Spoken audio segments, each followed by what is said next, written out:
तो आज हम आपको एक ऐसे शिष्य के बारे में बताने जा रहे हैं जिसने गुरु दक्षिणा के रूप में अब तक का सबसे बड़ा दान दिया है। जी हाँ,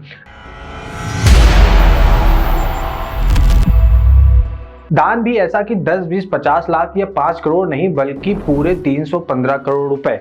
जी जरूर आपको भी सुनकर आश्चर्य हुआ होगा, लेकिन पिछले 3-4 दिनों से इस खबर ने काफी सुर्खियां बटोरी हैं और उद्योग से लेकर शिक्षा जगत तक लोगों को सोचने पर मजबूर कर दिया है। जी हाँ, हम बात कर रहे हैं इंडियन इंस्टीट्यूट ऑफ टेक्नोलॉजी यानी IIT बॉम्बे के एक पूर्व छात्र और इन्फोसिस के को फाउंडर व चेयरमैन नंदन नीलेकणी की। जी हाँ, जिन्होंने IIT बॉम्बे के साथ अपने 50 साल पूरे होने पर इस विशाल दान को अंजाम दिया है।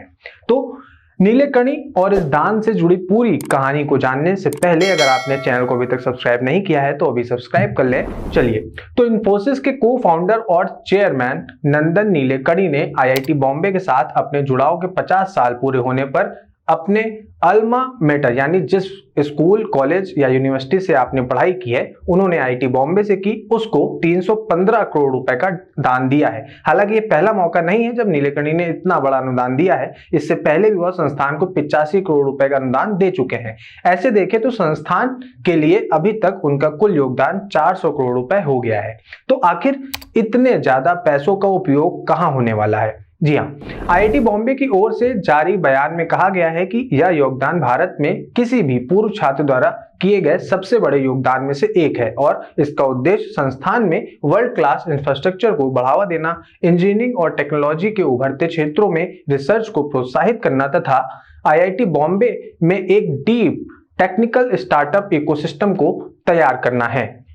वहीं संस्थान के साथ अपने 50 साल के जुड़ाव पर दान से अधिक इस योगदान से जुड़ी जो बात उन्होंने कही है वो सबका दिल जीत रही है। जी हाँ, दरअसल नीलेकणी का कहना है कि IIT बॉम्बे मेरे जीवन की आधारशिला रहा है। इसने मेरे प्रारंभिक वर्षों को आकार दिया है और मेरी यात्रा की नींव रखी है। उन्होंने कहा कि यह दान सिर्फ एक वित्तीय योगदान से अधिक है, यह उस जगह के लिए एक भेंट है जिसने मुझे बहुत कुछ दिया है और उन छात्रों के प्रति प्रतिबद्धता है जो कल हमारी दुनिया को आकार देंगे। कैसी रही नीलेकणी की अब तक की यात्रा, इस पे भी एक नजर डालते हैं। नंदन नीलेकणी ने सन 1978 में अपने करियर का प्रारंभ पाटनी कंप्यूटर सिस्टम से किया था। पाटनी में नौकरी के लिए उनका इंटरव्यू NR नारायण मूर्ति ने लिया था। काम करते करते दोनों में दोस्ती और सहजता बढ़ने लगी और सन 1981 में उन्होंने NR नारायण मूर्ति और 5 अन्य लोगों के साथ पाटनी कंप्यूटर सिस्टम को छोड़कर एक नई कंपनी की स्थापना की और नाम रखा इन्फोसिस।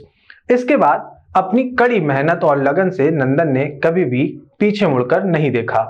सन 2002 में उन्हें इन्फोसिस का CEO बनाया गया और अप्रैल 2007 तक वे इस पद पर बने रहे। इसके बाद उनके स्थान पर उनके सहयोगी क्रिस गोपालाकृष्णन को इन्फोसिस का CEO बनाया गया और नंदन कंपनी के बोर्ड ऑफ डायरेक्टर्स के सह अध्यक्ष बनाए गए। वहीं कंपनी का CEO बनने से पहले नंदन ने कंपनी में कई महत्वपूर्ण पद जैसे मैनेजिंग डायरेक्टर, COO पर भी काम किया। नंदन 2009 में भारत सरकार के महत्वाकांक्षी प्रोजेक्ट आधार योजना से जुड़े। इन्फोसिस छोड़कर नंदन भारतीय विशिष्ट पहचान पत्र प्राधिकरण के अध्यक्ष बन गए। कैबिनेट स्तर के इस पद पर उन्होंने तत्कालीन प्रधानमंत्री मनमोहन सिंह के आग्रह पर इसे स्वीकार किया था। राजनीति में भी कूदे कर नंदन। जी हाँ, मार्च 2014 में नंदन नीलेकणी भारतीय राष्ट्रीय कांग्रेस में शामिल हो गए और 2014 के लोकसभा चुनाव में दक्षिणी बेंगलुरु से कांग्रेस का प्रतिनिधित्व किया, लेकिन उस वक्त मोदी लहर में उन्हें भारतीय जनता पार्टी के नेता अनंत कुमार से हार का सामना करना पड़ा।